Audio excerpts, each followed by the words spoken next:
ওরে আমার আমার করলে ববে, ভাবলে না কি হবে তোর। পরকালের লইলে না খবর, দুনিয়ার তামেশায় পইড়ারি। পরকালের লইলে না খবর, সেদিন কাহার নামটি ধারণ করে রে আল্লাহ, হিসাব নিবে বরাবর। পরকালের লইলে না খবর। আল্লাহ আমাকে আপনাকে সবাইকে সেই আখেরাতের চিন্তাধারা মন মানসিকতা রেখে কাজ করার তৌফিক দান করুক। যারা আমরা দেশে কিংবা প্রবাসে আছি, কাজে কামের মধ্যেও হলেও চিন্তাধারা থাকতে হবে দুনিয়া, এরপরে আখেরাত।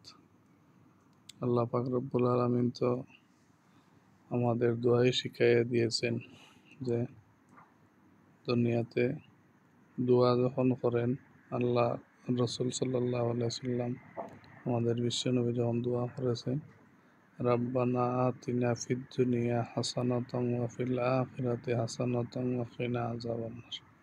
প্রথমেই রাব্বানা আতিনা ফিদ দুনিয়া, দুনিয়ার কথা উল্লেখ করেছেন, এরপরে আখিরাত। আমাদের দুনিয়াতে শান্তি এবং আখিরাতে মুক্তি দোয়ার মাঝে উল্লেখ করা হয়েছে। বিভিন্ন আলেমে দিন মুহাদ্দিসগণরা এগুলা তর্জমা করেছেন, সেগুলা থেকেই বলতেছি। আসলে আমাদের দুনিয়াতে শান্তি এবং আখিরাতে মুক্তি। আল্লাহ পাক রব্বুল আলামিন আমাকে আপনাকে সবাইকে কবুল করুক, সবাইকে নেক হায়াত দান করুক মহান রব্বুল আলামিন। যদিও মাদ্রাসাতে পড়িনি, দারুল খিরাত কিছুদিন পড়েছিলাম, মনে হয় 4-5 বছর, শুধু রমজানে। সেই থেকে কিছুটা যা জানি, তবে আমাদের চেষ্টা থাকতে হবে। আমরা দুনিয়াতে যত পরিশ্রম করি না কেন, কাজ কাম করি না কেন, আমাদের ফ্রি টাইমে কাজ কাম যত কিছু করি না কেন, কাজের মধ্য দিয়ে হলেও আমাদের যে পরীক্ষার জায়গা হচ্ছে দুনিয়া, আমরা স্থায়ী না, এখানে সবাই অস্থায়ী। আজ আছে কাল নয়, হয়তো 50 বছর, 60 বছর, 70 বছর কি 100 বছর। তো এই হায়াতের জোরটা যেহেতু কম, আমাদের চেষ্টা থাকবে সবসময় আল্লাহ আল্লাহ করার। কাজ করি আমরা 5-6 ঘন্টা, 10 ঘন্টা প্রবাসী ডিউটি করি, তারপরে অনেক প্রবাসী ভাই বন্ধুরা 5 ওয়াক্ত নামাজ পড়ার চেষ্টা করে। আর সামনে তো রমজান মাস আসছেই, রমজান মাসে বিশেষ করে বেশিরভাগ মানুষ ইবাদত বন্দেগী করার চেষ্টা করে। শুধু রমজান মাসে নয়, আমরা প্রতিদিন চেষ্টা করব সালাত কায়েম করার। সালাত কায়েম করা, মানুষে অনেকে বলে নামাজ পড়া, নামাজ পড়ি।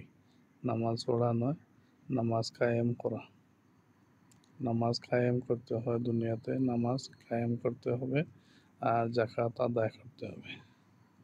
সালাত কায়েম আর যাকাত আদায়, দুইটা হচ্ছে বহুত বড় জিনিস। সালাতের পাশাপাশি আল্লাহ তাআলা অর্ডার দিয়েছেন, আপনি যখন নামাজ আদায় করবেন, তখন নামাজ কায়েম করবেন, তখন যাকাতের অর্ডার হয়ে গেছে, আপনি যাকাত আদায় করতে হবেন। আমাদের যাদের সামর্থ্য আছে, আমাদের যাদের তৌফিক আছে, দেওয়ার মতো ব্যবস্থা আছে, আমরা অবশ্যই যাকাত দিব। ধন্যবাদ সবাইকে। আসসালামু আলাইকুম ওয়া রাহমাতুল্লাহ।